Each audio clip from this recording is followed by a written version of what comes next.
Patrick and I have lost a combined 200 pounds on the carnivore diet in the last year and a half, and here are 12 carnivore foods that we eat every single week. And make sure to stick around for item number 5 because it's a little bit controversial. So first on our shopping list every single week is a 4-pack of New York strip steak from Sam's Club. So here is what that looks like, and these usually go for $9.99 a pound.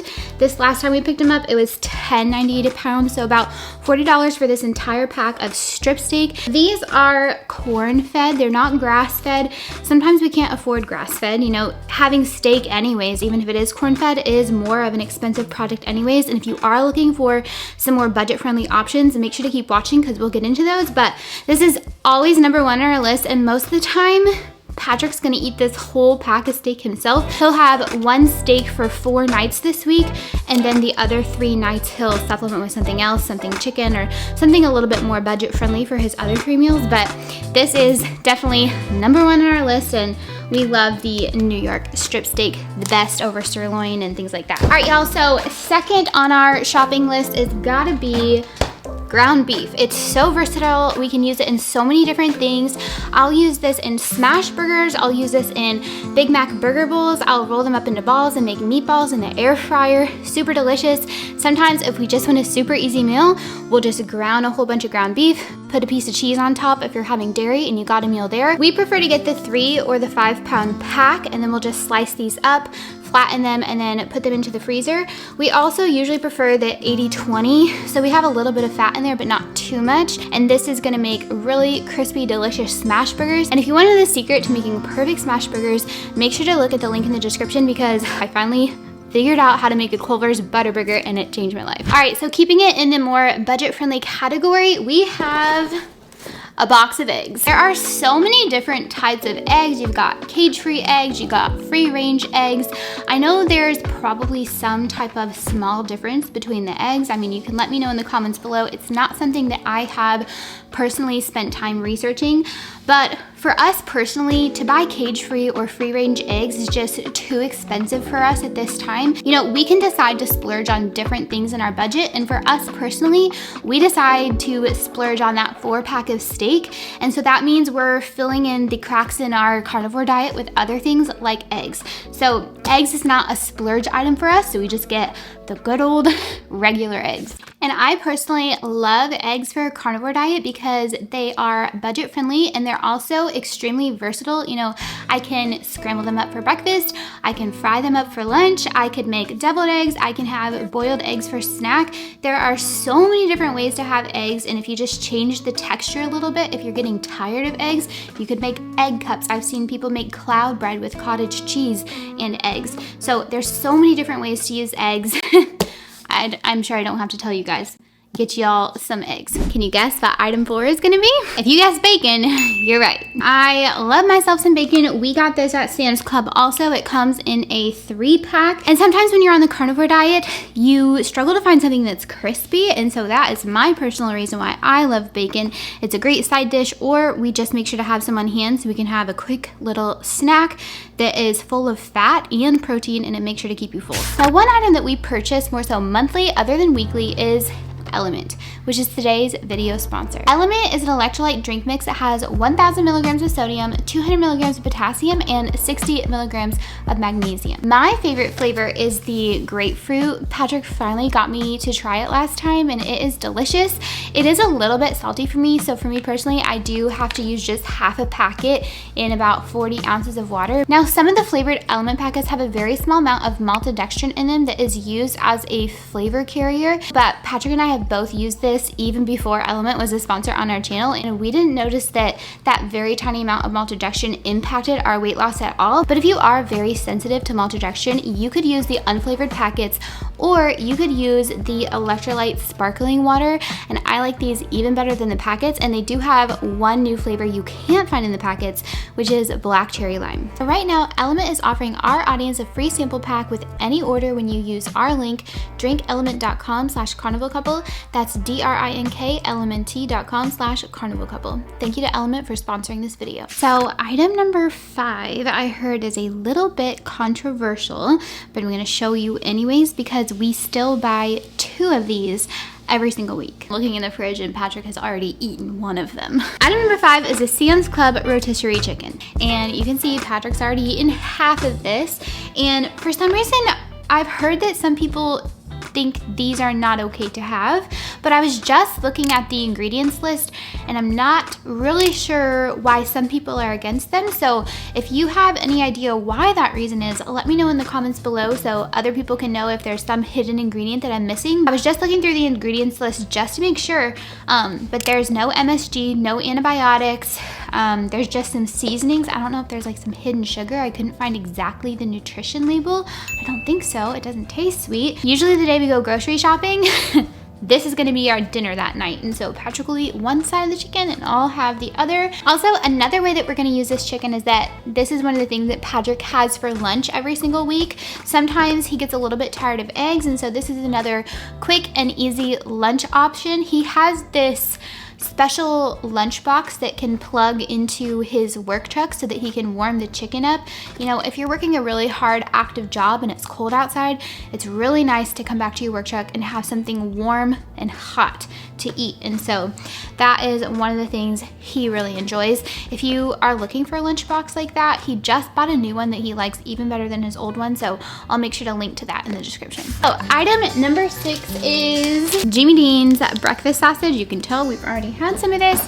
We love slicing these up into sausage patties to have with our eggs, just so we have something crispy as a side dish to go along with our scrambled or our fried eggs. Also, another way that I like to eat this is that I'll brown up a whole bunch of sausage and I'll make like a little egg and sausage and bacon and cheese breakfast burrito bowl, just as another way to add variety to my carnivore diet while still staying on track. All right, y'all, so we're really getting in here. Don't judge my fridge too harshly. I try to clean it as often as I can. But item number 7 is some Black Forest ham.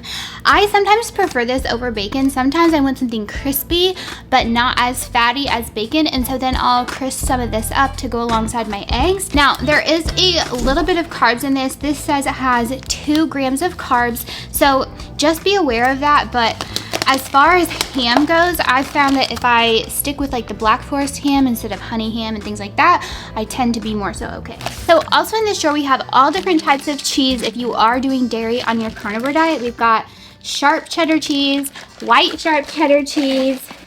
For those of you who are okay with it, we have pepper jack cheese. Sometimes it's nice to have a little bit of spice. We have American cheese. This is what I put on my smash burgers. There is no seed oils in that. And then as a quick snack for me and Wyatt sometimes, we've got sharp cheddar cheese sticks. That may seem like a lot of cheese. I try not to have tons and tons of cheese, but for me, having these little cheese sticks with, we'll get to these, but with a meat stick and a boiled egg, that is oftentimes one of my most favorite lunches because I need something that's super quick, that's easy to make when I'm taking care of my 3 kids. It's a good snack, it's a good dessert, and one of my favorites that we don't actually have right now is having smoked cheese. Next up, we have beef sticks. We tend to buy beef sticks every single week because they're a really great snack, or like I said, I will have them as part of my lunch. One of the kinds I like are these refrigerated ones. I got these at Sam's Club, Old Wisconsin snack sticks. And again, these only have 1 gram of carbs. But there is another kind that Patrick really likes to have, and these ones are Archer beef sticks, and these are actually grass-fed. They're miniature, and I love these because they're mini and they're super quick to stick into my diaper bag, and my toddler will go crazy for these. So if you have kids, these are an awesome, easy diaper bag snack. Next up, we have an entire drawer full of pork rinds. Patrick is more so the person that likes to eat pork rinds, but we do have several different flavors. He likes the salt and vinegar. I don't know how to pronounce this one. Is it Tajin? Tahin? I don't know. And then I keep these regular ones to make pork rind panko when I'm making my meatballs, or if I'm making my crispy chicken tender strips in the air fryer. I'll grind these up and use them as my pork panko. We tend to get the max pork rinds because they are fried in pork fat. One of my other favorite brands of pork rinds, and they don't have them at my Walmart near me, is a brand called Pork King Good, and their white cheddar pork rinds are my absolute favorite. I wish they would bring them back, but maxed Pork King Good pork rinds.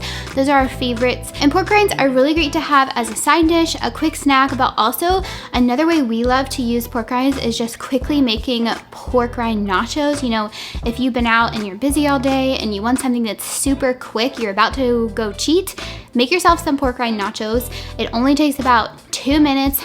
Layer out your pork rinds, top it with some ground beef, some cheese, some sour cream, maybe some hot sauce if you're into that. Put it in the microwave for about 45 seconds and you've already got yourself a dinner. So that is how we use this entire drawer of pork rinds. And if you saw this little picture, this is a picture of Patrick and I at our wedding. And one of the things that I would like to do if I get to my goal weight is this coming year in 2025 will be Patrick and I's 10-year wedding anniversary. And so we've kind of talked about that we would like to have a little vow renewal ceremony with some of our friends and family. And so I just posted this in my pantry because we have a few snacks like some Cheerios and things like that that are just for our toddler. We have some of these like fruit strips that are just for our toddler, and these don't have any dyes or anything like that in them.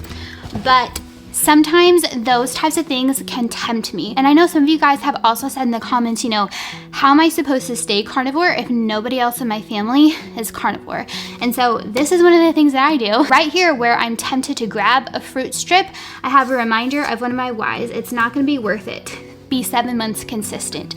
And so that's just my little reminder to stay on track. I have one here, I have one in my bathroom, and I have one in my car because I need those little reminders to help me stay on track. Heavy whipping cream.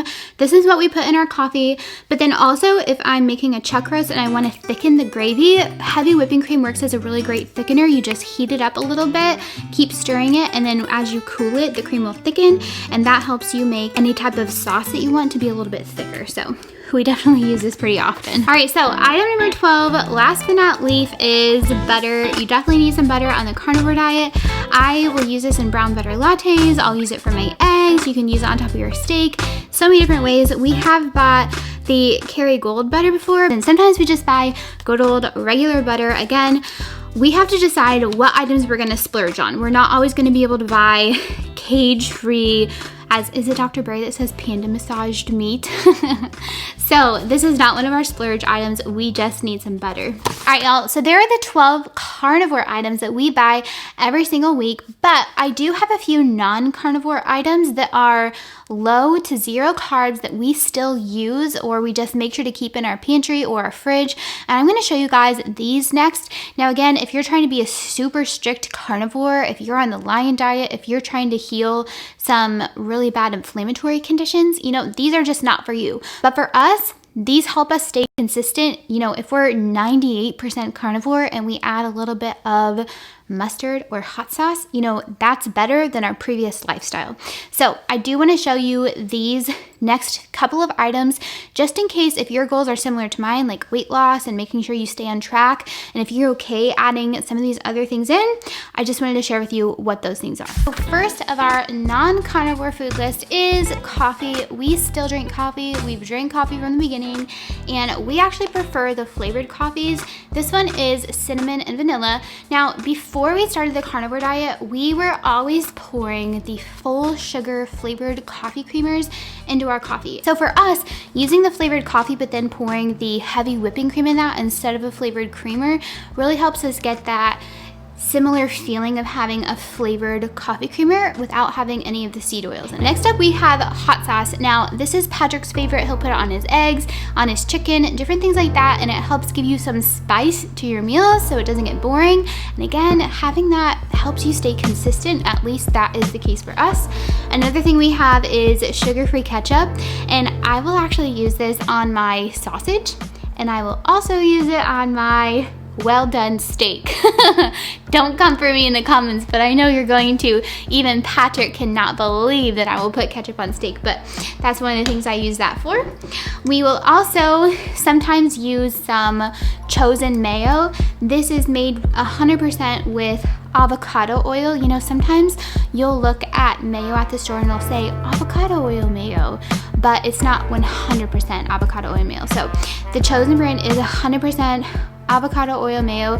There is also Primal Kitchen mayo that's also made with avocado oil, but this one is just a little bit cheaper, at least in our area. And so this is the mayo that I use when I'm having deviled eggs, along with mustard. Mustard, will use this as a binder on barbecues. Mustard is also one of the sauces that I mix with other things to make different sauces. Like these three I'll mix together, and that will make kind of like a Big Mac burger sauce. Sometimes I'll put that on my smash burgers. Sometimes I'll drizzle that over a ground beef bowl that has some cheese on it. Last but not least, we gotta give a shout out to GHQ's sugar-free barbecue sauce. This is what I will baste my meatballs with, or sometimes I'll just dip my meatballs in that. If I'm making crispy chicken strips in the air fryer, this is usually the sauce that I'll use. Or chicken strips in the air fryer, I'll mix these three sauces together to make kind of a similar Chick-fil-A sauce. It's not exactly like Chick-fil-A sauce, but it kind of hits the points there. All right, y'all, so there you have it, 12 carnivore foods that we buy every single week, along with a few not so carnivore foods that have helped us keep this diet sustainable for us. Now, I think the key for this is that you have to find something that works for you. Every single person is different, and there's so many different ways for you to keep meat the center of your meals, but also make it in a way that is sustainable for you and helps you achieve your goals. Again, for me, the goal is consistency over perfection. If having a flavored coffee helps me stay on track, that's awesome. If having a little bit of the sugar-free barbecue sauce helps me have meatballs as my main meal instead of going and cheating, I think that's awesome. We just need to find something that works and helps us stay on track. So I hope you feel encouraged. You can do this. Stay strong. And if you guys want to know how to make those crispy chicken tenders in the air fryer, or if you want to know the secret to the perfect smash burgers, make sure to click on these videos. I'll see you guys in the next one.